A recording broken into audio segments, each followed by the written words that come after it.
right, round in Berlin at the moment, en route to Poland for the red stag and wild boar hunting.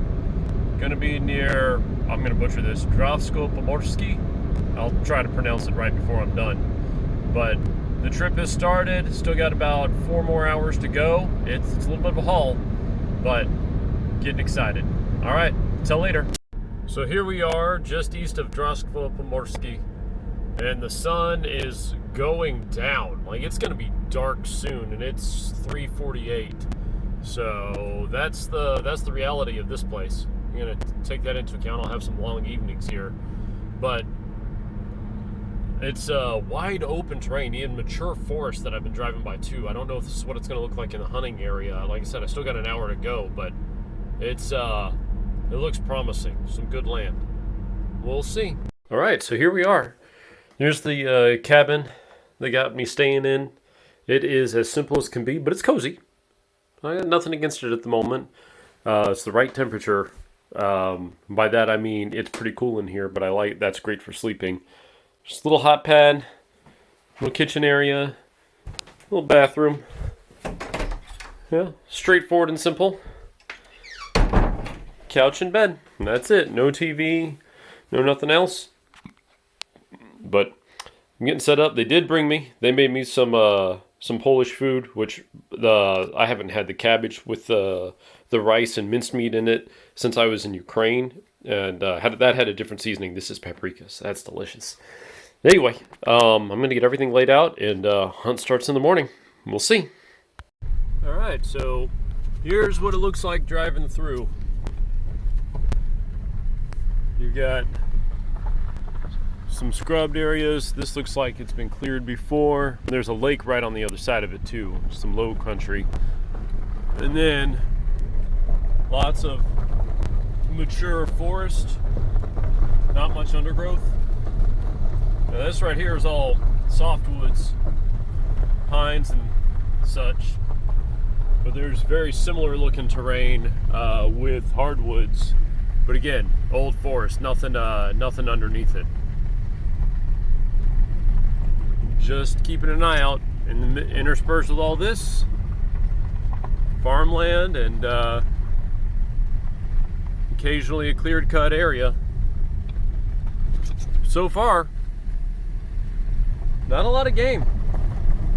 This morning, we saw a stag in a field, a small stag, in a field with thermals, and then there's a clear-cut area. And then when stalking through another area, we came up on 2 roe deer. We got within about 50 yards of them. I can shoot a roe hind if I want, but first things first is I'm gonna go find a stag if I can. And then after that, it's more relaxed shooting. I'd like to get a boar and then maybe a hind, we'll see. But anyway, yeah, here's another example of the almost grassy hill with the forest above it. But this is it. Not actually hunting at the moment. I'm just driving through, getting ready to go meet the guide here in a little bit. Trying to get a sense of what it's like around here. We'll see what happens tonight. All right, so doing a post-mortem on the shot, so to speak.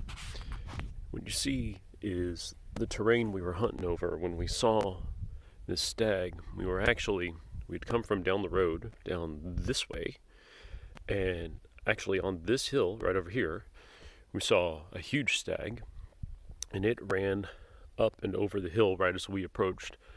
And we got out, we were driving around, we got out and tried to follow it, see if we could see it, and it got lost in some trees in the low ground behind this hill before that tree line. And that was it.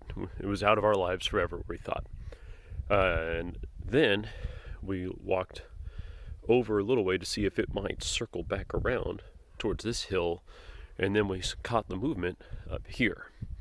And there was a stag. It was a different stag. It was a little bit smaller, but that's okay. It's still it's a good sized stag. Coming just inside the tree line this way, walking towards me. And we watched it for a good 20 minutes trying to gauge its size and then also to wait for a shot. So once I made the decision that I wanted to shoot that stag, still had to get a clear shot. And if you'll notice as you're walking along here, the trees can just form a wall like you got right here. And it was right in this area where it stood, and I just had a line of trees in the way, and I wasn't going to try to thread the needle through these onto a vital area if I didn't have to. I just had to wait it out. So the stag got about right here and paused, and that's when I put the shot on it on its front left shoulder. It went through, a bullet actually lodged against the skin on the right side, and so it only had one wound. It was an entrance wound, which is actually more impressive to me given the amount of blood that it had, but 30-06 is a great round. So it ran this way, going downhill, and the blood trail really has dried up. This is about 30 hours after the shot, but right around here it's actually still visible, and you can see more and more of it as you go. In fact, if you look on the blood or on the leaves, there's the blood there over here, lots right there, and it just continues on down. The deer started to change its mind briefly, went around this tree, and then decided, nope, not for me. Jumped over this down tree, and you can see lots of blood from the effort right there. And again, this is all entrance wound blood. That's a testament right there to the 30-06. Exit wounds tend to bleed this much. Entrance wounds tend not to. And the blood just got thicker and thicker.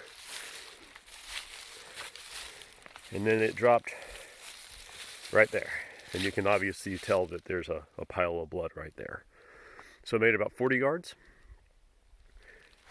And yeah, that's the story. That's where it happened. So this is the story all about how my stag got turned upside down, and then we had to drag it. And I want to point out that stags are heavy, much heavier than a whitetail. Small elk size, and we drug that thing up this hill. Getting it out of all those trees in the downfall was bad. You can actually see where we basically plowed a line right here, dragging it.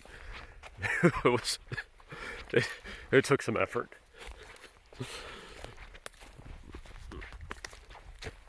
Then, thankfully, once we got up over this hill, mind you, I'm holding the camera level, so like as you see a rise in front of you, this is still all uphill. With, I don't know how much it weighed dressed, but probably in the 300 something pound range.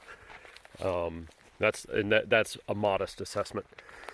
But then finally, we got it over the hump and down, and we was able to pull the truck up to the road here. So that's it. Got my first red stag in Poland. First red stag period, first hunting in Poland. And it was enjoyable. Until the next animal, this is me and my rental car signing out from Poland.